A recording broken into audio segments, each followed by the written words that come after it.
성도 여러분 안녕하십니까? 한 주 동안도 평안들 하셨습니까? 봄의 기운이 싱그러움 같이 우리 성도님들도 예수님을 통해서 더욱 활기 넘치는 신앙생활을 하시기를 간절히 바라겠습니다. 오늘은 제11과 예수 믿음의 주요 또 온전하게 하시는 분이라는 제목으로 함께 교과 공부를 하도록 하겠습니다. 일요일 소지입니다. 일요일 소지는 의인은 믿음으로 말미암아 살리라. 정말 위대한 말씀이 아닐 수 없습니다. 여기 히브리서 10장 35절로 39절에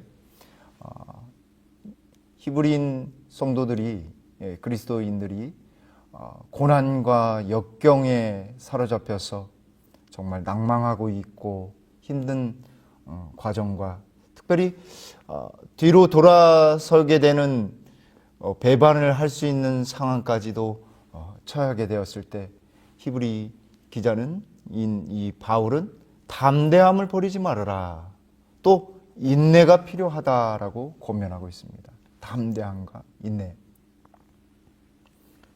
그래서 그 담대함을 버리지 말고 인내함을 통해서 하나님의 뜻을 행한 후에 약속을 받기 위함이다라고 말하고 있습니다. 이 약속을 받음으로써 잠시 잠깐 후면 오실 리가 오시리니 지체하지 아니하시리라. 나의 의인은 믿음으로 말미암아 살리라 라고 이야기하면서 뒤로 물러나지 말 것에 대해서 이야기하고 있습니다. 여기 하박국 2장 2절로 4절에 있는 말씀을 인용하고 있는데 특별히 여기 이 39절에서는 믿음을 가진 자다라고 이야기하고 있습니다. 여기 믿음을 가진 자라고 하는 것과 의인이라고 하는 개념 그리고 담대함과 인내를 가지고 약속을 받아야 된다라고 바울은 이야기하고 있는 것입니다. 특별히 인내는 우리가 너무나 잘 알듯이 하나님의 백성이 마지막 때를 살아가는 하나님의 백성의 특징이기도 합니다. 여기 요한계시록 14장 12절과 13장 10절에 하나님의 계명과 예수 믿음을 지키는 자다라고 했습니다. 성도들의 인내가 여기 있나니 라고 하면서 그 특징을 설명하고 있죠. 여기 인내는 사랑의 한 특징이기도 합니다. 사랑은 오래 참는다라고 했습니다. 사랑의 첫 번째 특징은 오래 참는 것, 인내하는 것입니다. 우리 부모님들이 자녀들에 대하여 얼마만큼 인내해야 할까요? 오래 참아야 하는 것입니다. 마치 하나님이 우리에 대하여 오래 참으시는 것처럼 말이죠. 여기 예수님께서 요한복음 13장 1절에 세상에 있는 자기 사람들을 사랑하시되 어떻게 사랑하시냐라고 하면 끝까지 사랑하신다라고 했습니다. 예수님의 사랑의 특징은 바로 인내하시는 것이었습니다. 끝까지 그들을 받아주고 이해하는 것입니다. 그것이 바로 사랑인 것입니다. 여기 마태복음 24장 13절에 그러나 끝까지 견디는 자는 구원을 얻으리라 라고 말씀하셨습니다. 끝까지 견디는 자, 인내하는 자는 구원을 얻겠다라고 했습니다. 바로 마지막 백성들의 특징이 인내인 것을 분명하게 알 수 있는 이유가 여기에 있지 않은가 생각이 됩니다. 그래서 인내가 왜 필요하냐면 우리에게 큰 제사장이 있는데 그분은 하나님의 아들 예수십니다. 그래서 그분을 믿는 도리를 굳게 잡으라라고 하는 것입니다. 우리의 신앙 고백의 원천이 바로 예수님 아니겠습니까? 예수님을 굳게 잡는 일이 필요하다라고 하는 것입니다. 그분이 하늘 성소에서 대제사장으로서 계시니 우리는 믿는 도리 대신 예수님을 온전히 굳게 잡으면 우리가 구원을 받게 된다, 경험하게 된다라고 하는 것입니다. 여기 히브리서 10장 23절에도 또 약속하신 이는 미쁘시니 신실하시니 우리가 믿는 도리 즉 신앙 고백의 대상이신 예수님의 소망을 움직이지 말고 굳게 굳게 잡고라고 권면하고 있습니다. 동일한 말씀이죠. 여기 히브리서 10장 39절에 우리는 뒤로 물러가 멸망할 자가 아니요 오직 영혼을 구원함에 이르는 믿음을 가진 자, 구원함에 이르는 믿음을 가진 자다라고 이야기하는데, 이 가진 자라고 하는 것이 헬라어로 페리포이에이시스라고 하는 단어인데, 이는 어떤 행동을 하든지 그 행동을 보존하고 지키고 유지하는 것을 의미합니다. 다시 말하면 구원함에 이르는 믿음을 보존하고 지키고 유지하는 그런 사람들이 바로 그리스도인들이다라고 이야기하는 것입니다. 여기 하박국 2장 2절로 4절에는 하박국은 악인들이 의인들을 못살게 굴고 군림하며 세상을 지배하고 더 포악해지고 많은 사람들이 죄악을 저지름에도 불구하고 하나님은 응답하지 않고 있다라고 하면서 호소하고 있습니다. 그런 때에 하박국 선지자에게 하나님께서 말씀하시는 것입니다. 3절에 이 묵시는 정한 때가 있나니 그 종말이 속히 이르겠고 결코 거짓되지 아니하리라. 비록 더딜지라도 기다리라, 인내하라라고 하는 것이죠. 지체되지 않고 반드시 응하리라. 보라, 그의 마음은 교만하며 그의 속에서 정직하지 못하나 의인은 믿음으로 말미암아 살리라라고 말하고 있는 것입니다. 하박국 2장 2절로 4절에 있는 말씀은 의인은 믿음으로 산다라고 의인을 강조하고 있습니다. 의인을 강조하고 있습니다. 그런데 이 히브리서 10장 37절로 38절에 나오는 말씀은 이 하박국 2장 2절로 4절에 있는 말씀을 인용하면서 예수님의 이 묵시에 대한 이야기를 예언의 말씀을 예수님에게 적용하고 있습니다. 예수님의 재림에 대하여 적용하고 있다라고 하는 데에서 아주 기발하면서도 아주 신선한 적용이 아닐 수 없습니다. 정말 사도 바울은 성경에 탁월한 사람이 아닐 수 없는 것 같습니다. 정말 37절에 잠시 잠깐 오면 오실 리가 오시리니 여기는 그 종말이 속히 이루겠고라고 했습니다. 예수님의 재림을 이야기하면서 38절에 나의 의인은 믿음으로 말미암아 살리라. 또한 뒤로 물러가면 내 마음이 그를 기뻐하지 아니하리라 하셨느니라 라고 말씀하여서 여기 히브리서 10장 38절에 나의 의인은 믿음으로 말미암아 살리라라고 하는 것을 강조하고 있다라고 하는 것입니다. 히브리서는 여기 하박국 2장 2절로 4절에 있는 말씀을 인용하면서 삶의 의인들이 어떤 삶을 살아가는지에 대해서 이야기하고 있는 것입니다. 어떤 삶입니까? 바로 믿음으로 살아간다라고 하는 것입니다. 그래서 우리 교과의 부교재인 이 윌리엄 G. 존슨 목사님의 영혼의 닷 같아서라고 하는 이 책에서도 히브리서 10장 38절과 39절에서 사도는 하박국 2장 3절과 4절을 인용해서 재림의 약속이 확실함을 다시 한번 확증하고, 또 하나는 기다리는 시간을 살아가는 사람들의 삶을 위한 공식을 제공한다. 오직 나의 의인은 믿음으로 말미암아 살리라 라고 강조하고 있다라고 이야기하고 있습니다. 또한 계속해서 249쪽에서는 그리스도인의 절대적인 확신은 믿음 안에 있다. 그들은 재림을 기다리면서 믿음으로 살아간다라고 이야기하고 있습니다. 그래서 여기 하박국 2장 4절에 의인은 그의 믿음으로 말미암아 살리라라고 했을 때에 강조점은 의인에 있습니다. 의인은 그의 믿음으로 말미암아 살리라. 로마서 1장 17절과 갈라디아서에서는 의인은 믿음으로 말미암아 살리라라고 했습니다. 믿음을 강조하고 있습니다. 히브리서는 그 의인이 믿음으로 말미암아 살아간다라고 하는 삶에 대한 이야기를 하고 있습니다. 강조점들이 다 다릅니다. 그래서 이 하박국 2장 4절 의인을 강조하고 로마서 1장 17절은 믿음을 강조하고 히브리서 10장 38절은 삶을 살리라라고 하는 말을 강조하고 있다라고 하는 것을 알아두시고 기록해 두시면 좋겠습니다.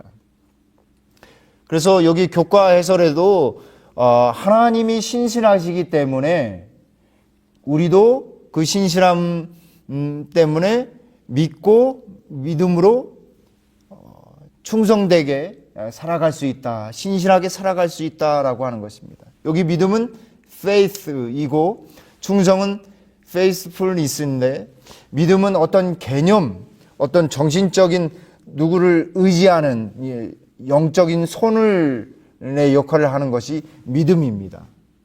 그렇다고 한다면 이 faithfulness, 신실함은, 믿음직함은 어떤 살아가는 행동을 포함하고 있다라고 하는 측면에서 믿음의 다른 측면, 삶에 나타나는 믿음들을 의미하는 것입니다.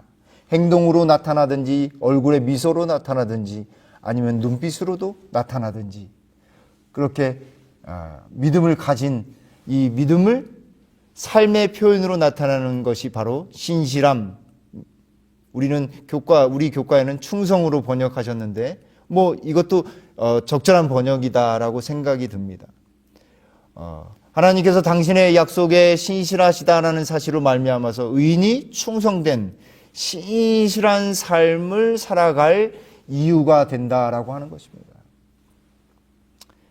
그러므로 그리스도인들은 대제사장이신 예수님을 온전히 믿고 그 믿음으로 살아가는 사람들이 바로 그리스도인들입니다. 그래서 그리스도인들의 삶은 예수님을 고백하는 삶이요, 신앙으로 나타나는 고백일 수밖에 없는 것입니다. 그리스도인들은 사랑으로 그리고 예수님의 모습으로 살아가는 것입니다. 또 다른 예수로 살아가는 것입니다. 그런 차원에서 신앙생활은 신앙 고백이다라고 할 수 있겠습니다. 여기 가려 뽑은 기별 1권 367쪽에 그가, 여기 죄인입니다. 죄인이 의에 이를 수 있는 유일한 방법은 오직 믿음을 통해서 얻는 것뿐이다. 그는 믿음에 의해서 그리스도의 공로를 하나님께 가져갈 수 있으며 하나님께서는 당신의 아들의 순종하심을 죄인의 계정에 두신다라고 말씀하셨습니다. 죄인이 의인이 되는 방법, 그것은 바로 오직 믿음뿐입니다. 누구를 믿는 것입니까? 우리 예수님을 믿는 것뿐입니다. 우리 모든 성도님들이 우리 예수님을 온전히 믿고 의지함으로 여기에 있는 말씀처럼 은혜의 공로의 아름다운 경험들을 하게 되시길 간절히 바랍니다. 월요일 소지입니다. 그 믿음의 한 큰 샘플인 아브라함에 대해서 이야기합니다. 히브리서 11장의 전체적인 내용들인데 다는 살펴보지 않겠습니다. 1절만 보겠습니다. 믿음은 바라는 것들의 실상이요 보이지 않는 것들의 증거니 선진들이 이로써 증거를 얻었느니라. 믿음으로 아브라함은 믿음으로 사라, 그리고 아브라함은 이렇게 하면서 믿음으로 어떻게 살았는지에 대해서, 아브라함이 어떻게 살았고 사라가 어떻게 살았는지에 대해서 이야기합니다. 그런데 여기에 특별히 아브라함은 믿음으로 부르심을 받았고 결국 사라를 죽은 몸과 같은, 죽은 마른 생과 같은 사라의 몸에서, 그리고 썩은 고목과 같은 아브라함에게서 누가 태어났습니까? 이삭이 태어났습니다. 이삭을 통해서 하나님이 정말 살아계시고 하나님은 전능하신 하나님으로서 그들을 구원하고 그들을 이끄신다라고 하는 언약의 하나님으로서 나타났습니다. 그런데 갑자기 하나님께서 누구를 제물로 드리라고 말씀하셨습니까? 아들 이삭을 모리아산에 가서 제물로 드리라라고 했습니다. 그때 아브라함은 믿음으로 이삭을 드리려고 했습니다. 왜냐하면 여기 말씀처럼 하나님이 능히 이삭을 죽은 자 가운데에서 다시 살리실 줄로 생각한지라 라고 했습니다. 믿음은 전능하신 하나님의 무엇이든지 할 수 있으심을 믿는 것입니다. 그분은 능치 못하시는 일이 없으신 전능하신 엘샤다이 하나님이십니다. 부활을 믿은 것이죠. 영생의 소망을 믿은 것입니다. 내가 이 아들을 죽일지라도 하나님은 내 자신이 죽었을 때 썩은 고목 같은 그 상황 속에서도 아들을 낳게 하신 것처럼 이 아들을 부활시키실 수 있는 생명의 주인 되신 분이시다라고 믿는 것이 바로 아브라함의 믿음이었고, 믿음은 그러한 것이다라고 하는 것을 설명하고 있는 것입니다.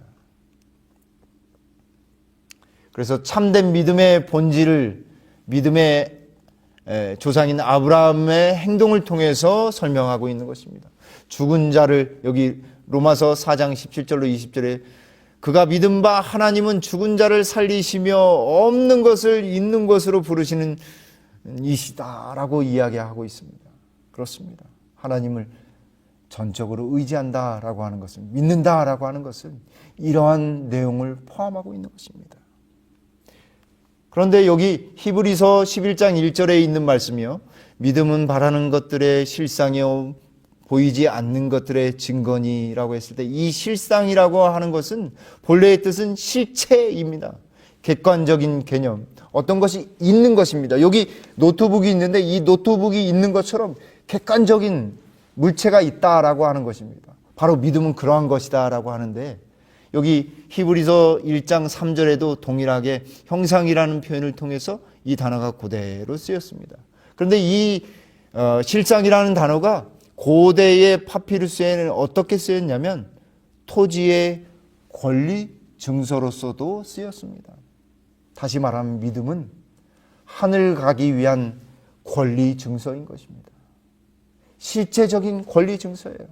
하나님을 온전히 붙들 수 있는, 그 나라에 갈 수 있는 비자인 것입니다. 여기 증거라고 하는 말씀은 이 객관적인 결과입니다. 그래서 어떤 신념이란 증거라고 하는 의미를 가지고 있는데, 결과, 어떤 것이 결과적으로 나타났다라고 했을 때에 쓰였던 단어가 바로 이 증거라고 하는 단어입니다.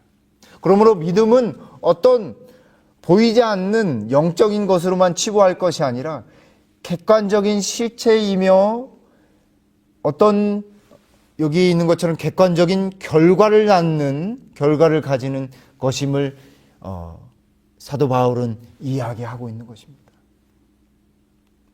그러므로 믿음은 흔들리지 않는 것입니다. 믿음은 절대적인 안전을 보장하는 것입니다. 믿음의 권리 증서이기 때문에 그렇습니다. 여기 윌리엄 G. 존슨의 이 영혼의 닭 같아서라는 우리 부교재에서도 믿음이 권리 증서이기 때문이다라고 이야기하면서 이렇게 강조하고 있습니다. 갈라디아서 5장 6절에도 믿음을 사랑으로서 역사하는 믿음이다라고 정의하고 있습니다. 믿음은 그래서 어떤 단순히 보이지 않는 것들을 믿는다라고 했을 때 어떤 신념적인 개념이 아니라, 보이지 않는 개념이 아니라 아주 실체적이고, 여기 노트북처럼 실체적이고 어떤 객관적인 결과를 낳는 것임을 우리는 알 수 있게 되는 것입니다. 여기 부조화 선지자 154쪽에 그의 믿음을 시험하시는 동시에 복음의 실제를 그의 마음판에 새겨주고자 했던 것입니다. 믿음의 조상으로서, 언약 백성의 조상으로서 아브라함을 통해서, 믿음의 시험을 통해서 하나님의 마음을 이해하도록, 그리고 복음이 어떤 것임을 표상적으로 이해하도록 아브라함을 통해 보여주신 것입니다. 무한하신 하나님께서 사람을 구속하기 위하여 치르신 희생의 위대함을 깨닫게 하려고 허락되었다라고 말씀하고 계십니다. 화요일 소지입니다. 화요일 소지는 이제 월요일 소재는 아브라함을 통해서 믿음을 생각했지만, 화요일 소재에서는 이제 모세를 통해서 보이지 않는 것을 믿는 믿음이 어떤 것인지 설명해 줍니다. 여기 히브리서 11장 20절로 28절에도 믿음으로 이삭은, 믿음으로 야곱은, 믿음으로 요셉은, 그런 다음에 결국 23절에서부터는 믿음으로 모세는 하면서 쭉 이어갑니다. 그 아브라함에 대해서 많은 부분 설명하고, 이제 모세에 대하여 믿음으로 모세가 어떻게 승리를 거뒀는지 이야기해 주고 있습니다. 여기 특별히 우리가 바라볼 것은 26절에 그리스도를 위하여 받은 수모를 애굽의 모든 보화보다 더 큰 재물로 여겼으니 이는 상 주심을 바라봄이라 라고 했습니다. 믿음은 영원한 상급을 바라보게 합니다. 우리가 하늘 백성으로 살아갈, 하늘에서 누릴, 새하늘과 새 땅에서 누릴 상을 바라보게 하는 것입니다.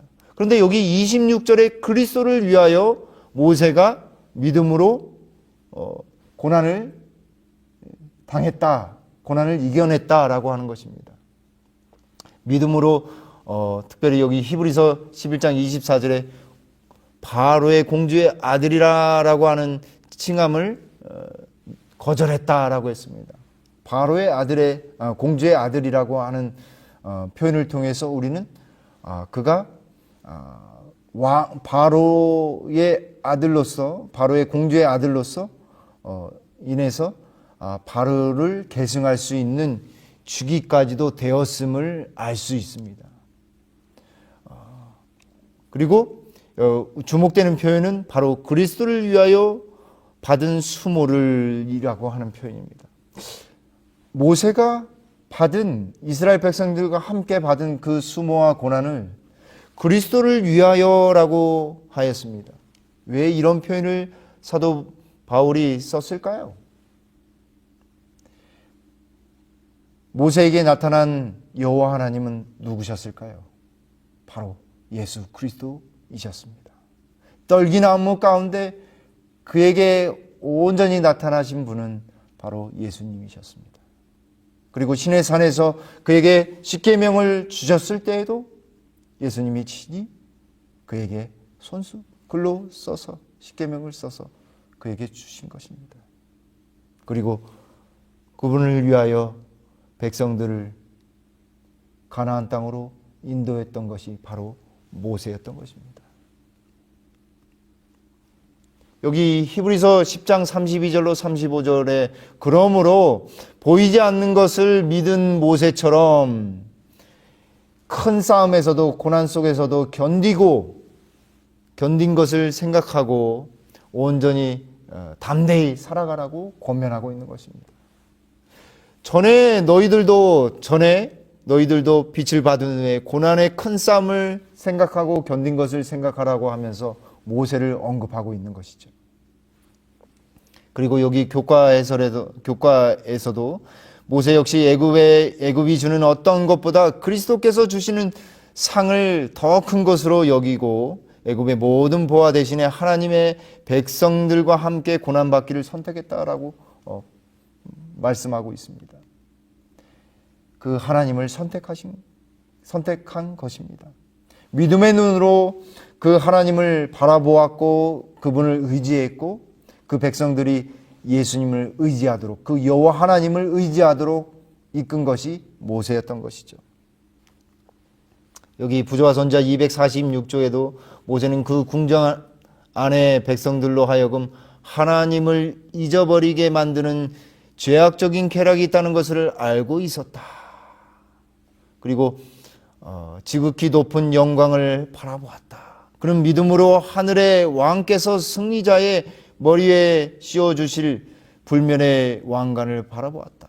이 믿음이 그로 말미암아 비천하고 가난하고 멸시받는 민족과 연합하도록 했다. 사랑하는 성도 여러분, 믿음은 바로 이러한 것입니다. 믿음은 하늘을 보는 것입니다. 믿음은 새하늘과 새 땅에 누릴 예수님이 주시는 영원한 상급을 바라보는 것입니다. 저와 여러분들이 예수님을 온전히 의지함으로 그 새하늘과 새 땅에 주실 상급을 온전히 믿음으로 바라보게 되길 간절히 바랍니다. 수요일 소지입니다.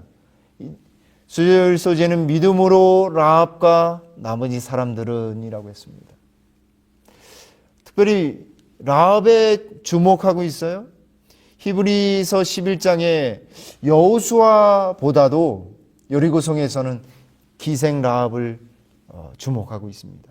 그런데 여기 표현에 정탐꾼을 평안히 영접하였으므로 순종하지 아니한 자와 함께 멸망하지 아니하였도다라고 했습니다. 그리고 여기 여호수아 2장 9절로 11절에 여호와께서 이 땅을 너에게 주신 줄을 내가 아노라라고 하면서 그간에 있었던 여러 가지 내용을 라합이 다 알고 있었음을 짐작하게 합니다. 출애굽, 그리고 만나를 경험한 것, 그리고 놀라운 역사를 경험한 것들을 다 소문으로 들었습니다. 그 사람들이 여리고성에 도착해서 이 성을 함락시키려고 하는 것을 라합은 알고 있었습니다. 그리고 그들에게 베풀어 주신 그 구원에 대하여 라합은 알고 있었고 그 하나님을 믿기로 선택한 것이죠. 그분의 말씀을, 그분의 섭리를 듣고 순종하기로 믿게 된 것입니다. 그래서 교과에도 라합이 보인 믿음의 행동은 그녀가 보지 못했음에도 믿고 듣고 믿고 순종했다라고 하는 것을 이야기하고 있습니다. 바로 이 라합은 예수님의 설교를 직접 들었거나 아니면 하나님에 대하여 직접 경험하지 못했지만 그는 듣는 소문으로, 들리는 소문과 그리고 그 소문을 통해서 들려지는 확신들, 이야기들을 통해서 그는 하나님을 발견하고 믿게 된 것입니다. 그리고 순종한 것입니다. 여기 하나님의 딸들 35쪽에 라합은 여리고 성벽에 살았던 기생이었다. 그녀는 그 도시의 방어 상태를 정탐하기에 온 2명의 이스라엘 정탐꾼들을 숨겨주었다. 그들에게 베푼 그녀의 친절과 하나님에 대한 믿음의 고백으로 인해라고 했습니다. 그는 그의 행동을 통해서 하나님을 믿을 것이고 의지하고 있음을 친절과 또 그 행위를 통해서 정탐꾼들을 돌보는 일을 통해서, 인도하는 일을 통해서 믿음의 순종을, 믿음의 고백을 하게 된 것입니다. 라합은 살몬을 낳았습니다. 그리고 살몬은 결혼하여서 보아스를 낳았고, 보아스는 룻과 결혼해서 오벳을 낳았습니다. 오벳은 이새를 낳았고, 이새는 다윗을 낳았습니다. 라합을 통해서 다윗이 태어난 것입니다. 다시 말하면 그 천대받고 신분도 미천한 그 여인이 하나님을 믿음으로 인해서 예수님의 조상이 된 것입니다. 가장 연약한 존재라도 하나님을 믿고 순종하면 하나님 나라의 유업을 받을 수 있음을 라합을 통해서 우리에게 알려주는 것입니다. 믿음은 그러한 것입니다. 여기 믿음은 가장 연약한 존재를 가장 위대하게 만드는 것입니다. 믿음은 사람을 위대하게 만드는 유일한 비결인 것입니다. 그 믿음을 통해서 우리는 구원을 받게 되는 것입니다. 여기 선지자 왕 19쪽에 온 세상이 복음의 초청을 받아야만 했다. 희생봉사의 교훈을 통하여 그리스도께서는 민족들 앞에 높이 들려져야 했고 그분을 바라보는 모든 사람이 살게 될 것이었다. 가나안 땅인 가나안인인 라합과 모압인 룻처럼 우상숭배를 버리고 참 하나님을 섬기는 모든 사람은 하나님의 택한 백성과 연합할 것이었다. 성도 여러분, 우리도 세상에 우상되는 많은 것들이 있습니다. 하나님보다 더 좋아하는 것들 다 버리고 기생 라합처럼 믿음으로 우리 예수님을 온전히 믿게 되길 간절히 바랍니다. 목요일 소지입니다. 이번 과의 핵심이죠. 예수, 믿음의 주요, 또 온전하게 하시는 분입니다. 여기 히브리서 12장 1절로 3절인데 히브리서 12장 1절로 3절은 11장의 결론이자 12장의 이 서론이기도 합니다. 이 12장과 13장에 이어질 이 권면의 내용을 서론으로 이야기하고 있는 것이죠. 그래서 11장의 결론이자 믿음장의 결론이자 12장의 서론이 바로 히브리서 12장 1절로 3절입니다. 우리 한번 보겠습니다. 이러므로 우리에게 구름같이 둘러싼 허다한 증인들이 있으니 모든 무거운 것과 얽매이기 쉬운 죄를 벗어버리고 인내로서 우리 앞에 당한 경주를 하며 믿음의 주요 또 온전하게 하시는 이인 예수를 바라보자. 그는 그 앞에 있는 기쁨을 위하여 십자가를 참으사 부끄러움을 개의치 아니하시더니 하나님 보좌 우편에 앉으셨느니라. 너희가 피곤하여 낙심하지 않기 위하여 죄인들이 이같이 자기에게 거역한 일을 참으신 일을 생각하라. 여기 2절에는 믿음의 주라고 했습니다. 믿음의 주는 여기 주는 아르케고스, 그래서 창시자입니다. 시작을 알리는 것이죠. 믿음을 통해서 구원받게 하시는 분은 예수님밖에 없는 것입니다. 또 온전하게 하시는 이 완성자이십니다. 믿음의 주요 온전하게 하시는 인 예수를 바라보자라고 하는 것입니다. 그 예수님은 십자가를 통해서 우리에게 구원을 주시는 분이십니다. 여기 믿음의 주, 믿음의 창시자가 되신 이유에 대해서 첫 번째는 예수님이 신앙 경주를 온전히 맞추신 분이시기 때문이다라고 하는 것입니다. 두 번째는 예수님의 완전한 삶이 하나님의 백성들로 하여금 그들 앞에 놓인 경주, 신앙의 경주를, 인생의 경주를 가능하게 하신다라고 하는 것입니다. 비록 고난이 올지라도, 비록 시련이 올지라도 우리는 그 경주를 온전히 갈 수 있다라고 하는 것입니다. 세 번째는 예수님이야말로 우리가 믿음을 갖는 이유이다. 믿음의 대상이 누구일까요? 우리의 믿음의 대상은 예수님뿐입니다. 세상도 아니요, 다른 어떤 것도 아닙니다. 오직 예수님을 믿는 것입니다. 그러므로 우리가 살아가는 이유도 바로 예수님입니다. 우리가 신앙생활하는 이유도 바로 예수님에게서 찾아야 하는 것입니다. 우리가 방황하는 이유는 바로 예수님을 잃어버릴 때에 방황하는 것입니다. 그러므로 예수님을 온전히 의지해야 합니다. 믿음의 주요 또 온전하게 하시는 분인 예수님을 온전히 믿어야 하는 것입니다. 그래서 우리 교과 내용에서도 믿음의 경주를 어떻게 해야 하는지 온전히 보여주신 예수님이야말로 우리 믿음을 온전하게 하시는 분이시다라고 하는 것입니다. 그래서 예수님은 믿음의 시작, 창시자이면서 믿음의 끝, 완성자로서 우리의 온전하신 모본이시다라고 하는 것입니다. 그러므로 예수를 바라보자라고 하는 것입니다. 믿음의 주여 또 온전하게 하시는 이인 예수를 바라보자. 여기 가랴포분기별 1권 362쪽에는 그리스도께서는 위대하신 모본이시다. 주님의 품성은 우리의 품성이 되어야 한다. 모든 탁월한 진리들이 주님 안에 있다. 인간이나 다른 모든 모본에서 눈을 돌려 정직한 얼굴로 당신의 영광 가운데 계신 예수님을 바라보아야 한다라고 권면하고 있습니다. 성도 여러분, 우리가 딴 것에 한눈 팔지 말아야 합니다. 예수님을 온전히 바라봐야 합니다. 믿음의 주요 또 온전하게 하시는 이인 예수, 그분은 하늘에 계셔서 하늘 성소에서 우리를 위해 중보하고 계시며 대제사장으로서 우리의 죄를 위하여 중보하고 계시는 것입니다. 이제 마지막 금요일 소지입니다. 믿음으로 그리스도의 것이 되는 동시에 믿음으로 그리스도 안에서 자라날 것이다.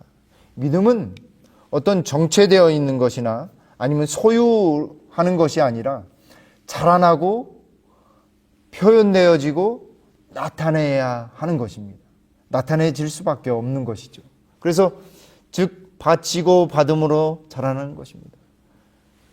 우리에게 믿음을 허락하시고 믿을 수 있는 기회와 약속을 허락하시고 우리는 예수님을 온전히 믿는 것이죠. 그대들은 모든 것 마음과 의지와 봉사를 바칠 것이니 그의 모든 요구를 응하기 위하여 그대 자신을 그에게 바칠 것이다. 그리고 모든 것, 즉 그대의 마음 안에서 계셔서 그대의 힘과 그대의 의와 그대의 영원한 돕는 자가 되시는 온갖 축복이 충만한 그리스도를 받아들여서 하나님을 순종할 힘을 얻을 것이다. 믿음이 흔들리거나 좀 신앙이 건조하다고, 신앙하는 게 정말 무미건조하다라고 조금은 서운해지지 않았나 이렇게 생각되는 성도님들이 계십니까? 우리가 예수님을 바라봐야 하겠습니다. 왜냐하면 예수님을 통해서 우리가 순종할 힘도 없기 때문에 그렇습니다.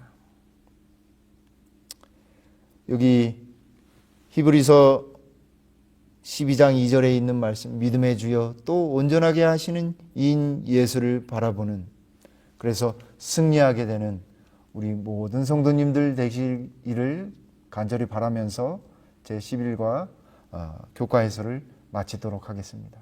감사합니다.